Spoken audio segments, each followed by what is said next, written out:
Kuliner Minang. Urusan kuliner. Minang juaranya. Jadi di belakang kita sudah ada nih rumah makan yang Tok Rumbio ya namanya. cukup legend. Rumah makan Tok Rumbio pula dari dulu kan juga.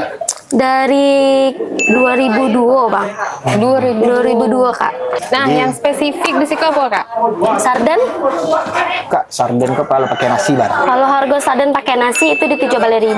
Kalau lawaknya sih itu di 3.000 kak. Oke, sama Yang lain selain yang lain 5.000, selain sarden itu 5.000.